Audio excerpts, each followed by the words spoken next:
Children of helicopter parents, what was the worst or most embarrassing thing they put you through? And or the worst thing you experienced in that upbringing? When I went away to college, my parents would call me every day.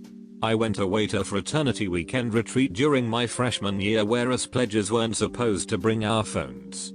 I told my parents that I'm going away 3 days and not to call me. On the day we were coming back, the guy driving us got a call. He then hands me his phone and tells me to call my parents. It turns out that when my parents couldn't reach me for 3 days, they came to my college and went around my dorm and half the campus, asking everyone if they've seen their lost little boy. I was 18 at the time. On top of that, since I was on their family cell phone plan, they looked up all the numbers I had recently called and texted. They proceeded to call everyone letting them know I'm lost and asking if they knew where I was. This included girls that I had crushes on but barely knew, random classmates, and mild acquaintances. When I got back to my worried parents waiting for me at my dorm, I found my cell phone with a bunch of messages of people asking if I'm okay and letting me know my parents are looking for me.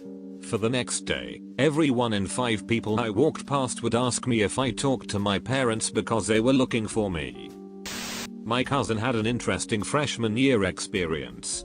She was roomed with another girl with a helicopter mother. The mother slept in this tiny dorm room with the daughter and my cousin for several weeks, until she could convince the RA to kick the mother out.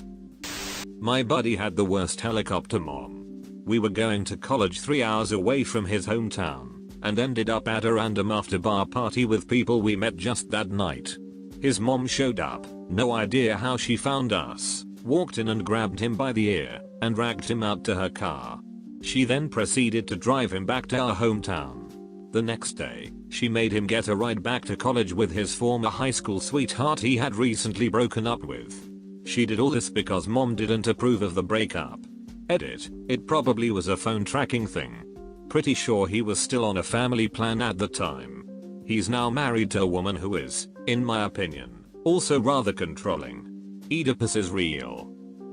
When I was engaged to my now husband, I was given many long lectures by my parents about how I couldn't lean my head on his shoulder, or ever be alone with him, because it would lead him to have uncontrollable urges which would then lead him to rape me and it would be my fault for working him up. These lectures became daily and increased in absurdity.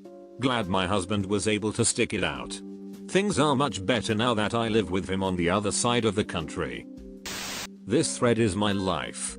Up until I left for college my bedtime was 9 every night. I wasn't supposed to be on the phone past 8:30. I wasn't allowed to go outside by myself. Couldn't have friends over after 7. Couldn't go to a boy's house until the summer after high school.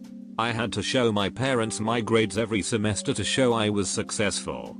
I rode the bus until my senior year because he wouldn't take me to get my license until I was 17. He pretty much told me I had to attend a certain college because it was X amount of time away from home. While I'm in college, he makes me show him my grades, check in once a week with 3 different family members, and makes me move home every summer.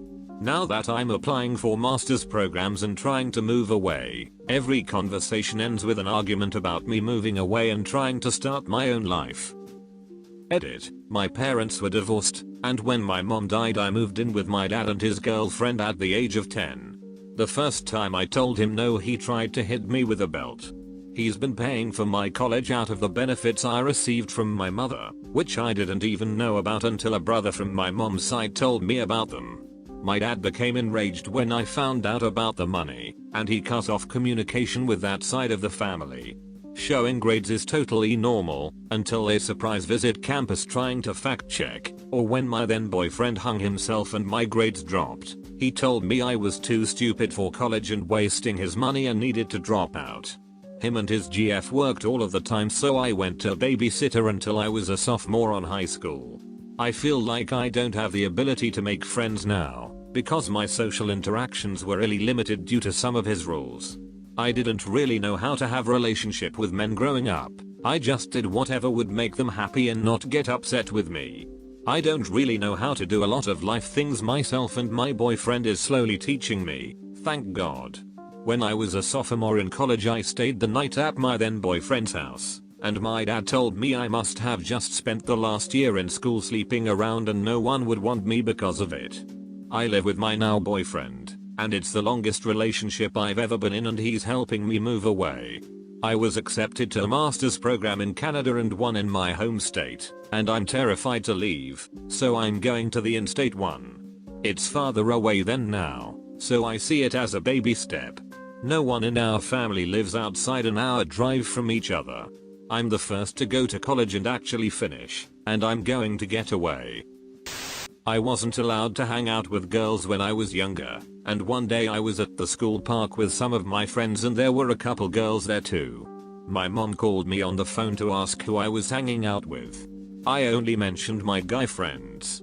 Well, apparently my mom was spying on me with binoculars. The park was just a few blocks from my house. As soon as she saw the girls, she drove to the park, got out and made a big scene about it in front of everyone, and made me go home. That probably wasn't even the most embarrassing thing she's put me through. There's been countless other situations.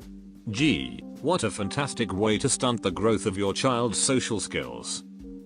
Not the most embarrassing thing, but the only one I feel okay sharing. She would constantly go through my phone and read everything when I wasn't around, and I'd find out when she brought up embarrassing information in front of friends, family, a crush.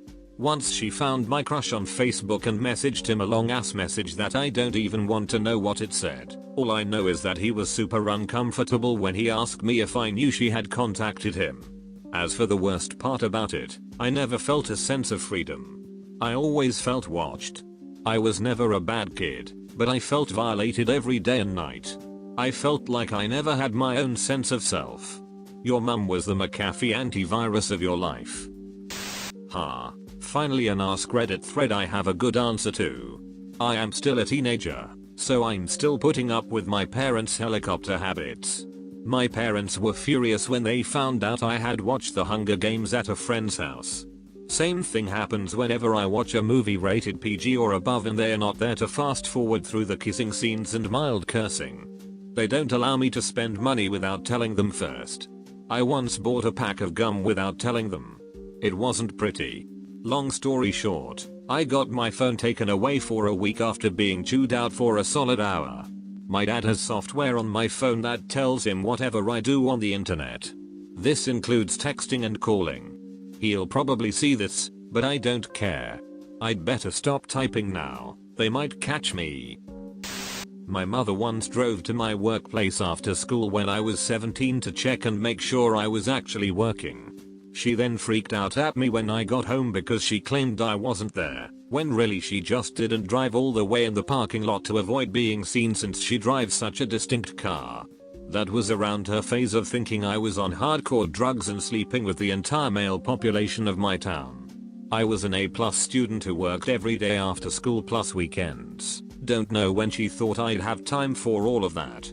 That was around her phase of thinking I was on hardcore drugs. Ah yes. I remember that phase. I was 12 when my mom accused me of doing heroin because I called her crazy. In my defense, bitch is cray. No, I've never done heroin.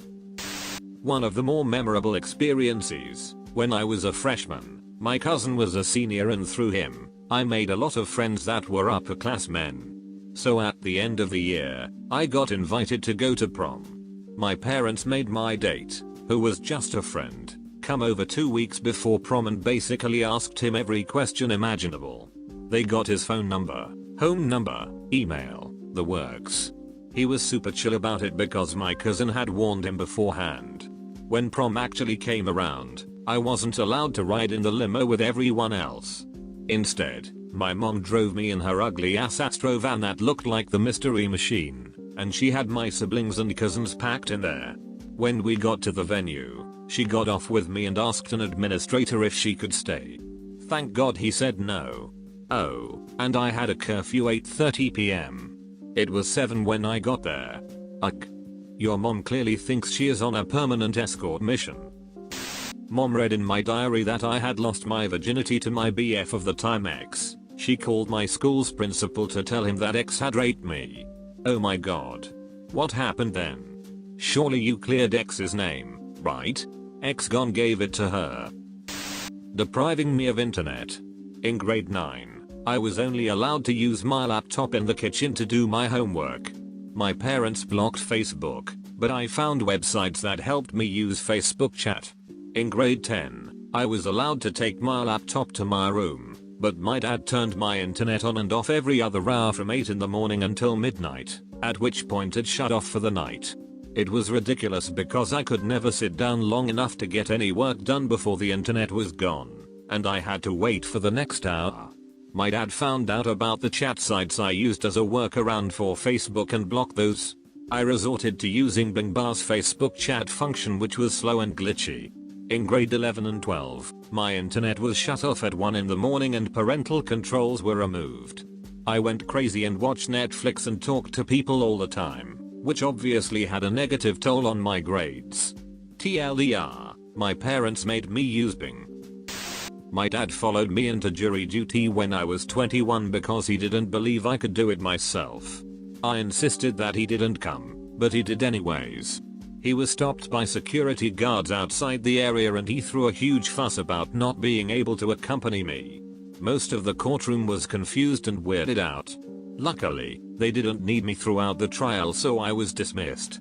There's a lot more weird shit my dad does, but this one stood out to me when I first read this post. Does he not understand how jury duty works? Helicopter parents don't understand how a lot of things work. A friend of mine growing up, whenever she came next door to hang out, her parents would watch her leave, walk across the lawn, enter my house, and she had to call when she got inside. Edit. A lot of people are saying this sort of makes sense. I could get it if it was a couple of minutes away or down the block, but we lived in suburban townhouses. It was maybe 100 feet and 15 seconds of travel time. This one really smacks of the crazy. She had to call from next door? What's there even to say? I'm in the place you just saw me go into? I work in an ER, and I get sick and tired of helicopter parents bringing their offspring in for ridiculous reasons. He got a nosebleed a week ago, and again today. She's been having foot pain after PE, etc. The worst are the parents that bring their over 18-year-old kids into the ER because they want them drug tested. I love turning to the legal adult and asking, do you consent to this? The parent normally turns beet red and starts yelling at me about how they are the parent, and they pay the insurance, yada yada blah blah. At which point I remind them that their precious child is now an adult, and without their child's express consent I cannot perform any tests on them. I've seen more than my fair share of light bulbs go off over the kid's head, and them flat out refuse all lab work. I tell them, alright, you heard him. I can't do anything. This normally ends in a call to the hospital administrator that will then tell them the same thing. I am also not allowed to give out any information over the phone, as I cannot verify you are the legal guardian, nor in the room without express permission. It's fun to watch people's veins throb when they can't get their way. My parents weren't helicopter parents, per se. It was mainly my dad who was really strict only about movies. For example, when I was in high school, I asked if I could go to the movies with my friends. It was a G.I. Joe movie that I wasn't super into, but it was mainly to just do something fun. My dad said he wouldn't let me go unless I wrote a paper on the movie after I watched it about its redeeming qualities and Christian principles. I didn't go to any school dance or sports event. So yeah, no prom, nothing. I was not allowed to go to the mall by myself when I was 19 years old. My dad would follow me around. Like he'd walk about 5 feet behind me. When I was 20 I said I was going to get a cell phone and got into a big fight with my parents because they didn't want me to have one. I had been working since 15 and was going to pay for it myself, etc. Couldn't lock the door to my bedroom or the bathroom, even in my early 20s. Moving out was the best thing ever. I remember when I was 12 or so, my mom, little sister, 7 at the time, and I went to Costco to do some shopping. My dad showed up dressed as a clown. He used to dress up for birthday parties, followed me and my little sister around honking his clown horn in our ears, yelling to all the guys that he was our dad. He still shows up at my work and tells my coworker to tell me that my daddy is here to see me. I'm 31. I think the last time I called him daddy was when I was 7-8. Nobody calls him daddy.